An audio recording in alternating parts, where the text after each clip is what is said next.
Dodoma na Dar es Salaam tumekubaliana kwamba ndugu yetu MC Pilipili atazikwa tarehe 20 mwezi wa 11 mwaka 2025 siku ya Alhamisi katika makaburi ya Ipagala Kilimo Kwanza, lakini tutakuwa tuna taratibu mbili za ibada.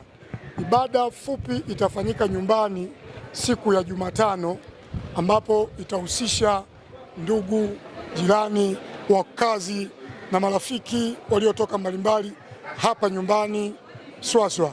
Lakini ibada kuu ya maziko itafanyika siku ya Alhamisi tarehe 20. Itaanza mapema sana, muda na nyakati tutatangaziwa katika viwanja vya Chinangali Park. Nipo ibada ya mazishi pamoja na kuaga mwili wa ndugu yetu mpendwa vitafanyika pale, alafu kisha kwa pamoja tutakuwa